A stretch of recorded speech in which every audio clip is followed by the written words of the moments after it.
What if I let the clutch out without pushing enough gas and the car dies? You never press down the clutch and the gas together. They do not go together. The clutch releases the transmission, you put your car in gear, and as you release the clutch, you start to apply pressure to the gas.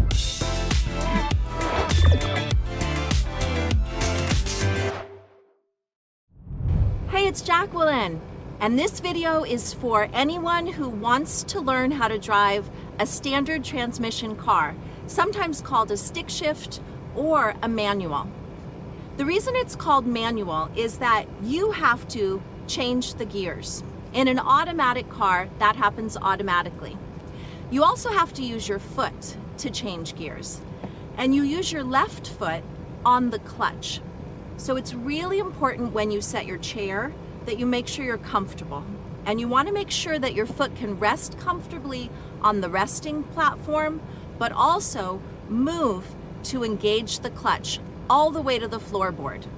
And you'll want to sit in your car and really make sure that you can engage the clutch all the way down, because you'll have to engage the clutch all the way down to release the transmission to be able to shift gears. If the clutch is not engaged, you won't be able to put the car in gear. So it can be a really good practice when you're first starting out to make sure you understand the way that the gears move. Because when you're driving, you're going to be doing your traffic scanning, you're going to be controlling your speed, looking at street signs, and it has to become second nature, intuitive, that your hand knows how to shift the gears. So let's just sit for a moment and make sure we understand the way the gears work and how it feels to shift them. I'm going to push in the clutch all the way down. That's sort of like unlocking a door so that the door can swing open and closed. Pushing down the clutch opens the engine or the transmission so that you can shift the gears.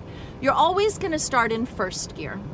First gear is good for starting out of a parking spot. It's good up to about 10 miles an hour. Then you're going to go to second gear. Second gear is good for in the up to 20s, a little bit over 20, maybe all the way to 25 if you're going up a hill. Then you might shift to third gear if you're getting into a faster speed, up to 30, 35. You can think about the numbers and the associated 10 miles an hour to help keep that in your mind. And then if you're going faster up to 40, you'd shift to fourth gear. And if you're doing highway driving, 50 and up, you would shift to fifth gear.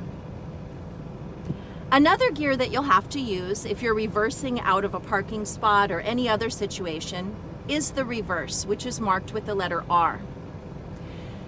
The transmission is designed so that a driver won't accidentally put themselves in reverse. So it's usually a little extra work to put the car in reverse. On this car, reverse is to the right and down, and I have to use a little bit more effort.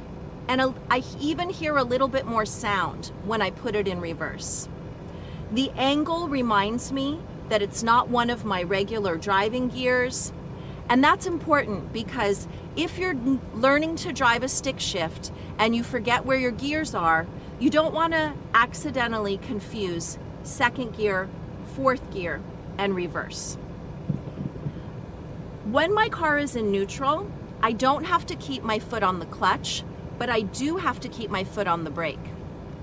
If I release my emergency brake when I'm in neutral and I take my foot off the brake, my car can start rolling. So I have to be really careful. Again, thinking about a door lock. If the door is unlocked and the wind blows, there might be movement. If the car is in neutral and there's no brake on, there can be movement. Starting the car in first gear and beginning to drive is usually the hardest part of learning how to drive a stick shift. Once you get that down, you'll be good to go. But the important thing that you have to learn is the delicate balance between the clutch and the gas. The way my father explained it to me is, you never press down the clutch and the gas together. They do not go together. The clutch releases the transmission, you put your car in gear, and as you release the clutch, you start to apply pressure to the gas. It's a gentle give and take. And then when you're ready to shift gears, again, to a higher speed, you gently release the gas as you press down on the clutch. If the clutch and the gas share space, you'll hear an engine revving sound that doesn't feel comfortable to the ear. And I was told it's not good for the engine. So you're really going to be in touch with the sound of your car differently than when you're driving an automatic car. You're going to listen to the car and it will tell you when it's time to shift gears. I just wanted to pop in and give my highest recommendation to the Zootopia driving app. They've helped so many of my students who are feeling anxious about the driving test to do the final prep they need to pass the permit. Zootopia has simulations, additional content, videos, everything that a new driver or a parent needs to help guide learning to drive process. If you're looking for a great resource to help you or someone you love prepare for their permit, the Zootopia app is where it's at. You're also going to track your speedometer and your RPMs. If you drive an automatic car, you hardly think about the RPMs. The automatic engine adjusts as needed and keeps your RPMs in a gentle zone. That gentle zone is right around 2. So when we're driving, we're going to notice when the RPMs increase, and between 2 and 3, we're going to be able to hear an increase in the engine rotation, those rotations per minute.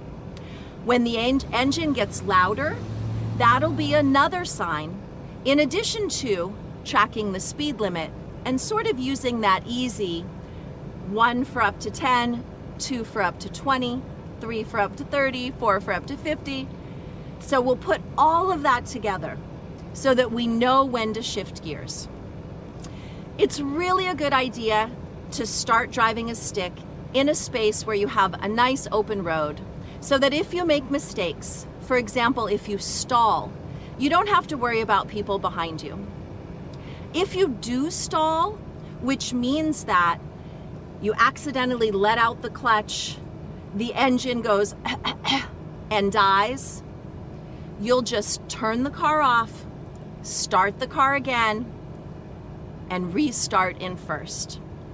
That's really the worst thing that can happen, is that you could stall.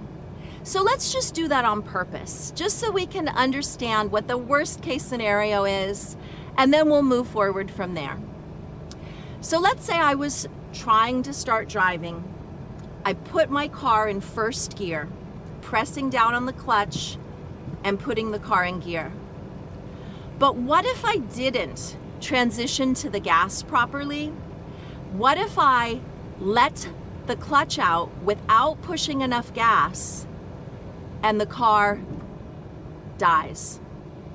I put my foot on the brake, I turn the car off, push in the clutch, and start again. So even our worst fear of stalling is really okay. If there were cars behind you, they would just have to wait a few more seconds. And I saw a really creative sign recently, hand-drawn, probably by a parent, on the back of a car. And it said, "Please be patient. New driver trying to learn how to drive a stick shift." So if you're driving a stick shift and you're worried about people behind you getting angry, then just write a little sign and put it on your car, and hopefully your neighbors will be polite as you are learning a new skill. Running a driving school isn't easy. Between high operating costs, managing student requests, and delivering top-notch instruction, it's a lot. Zootobi Instructor helps smooth out your day-to-day operations with features like automated scheduling and online payments. You'll also get our best in the nation in-class and online curriculum with engaging videos, immersive driving simulations, and more. Driving schools all over the country are already making the switch and loving the results.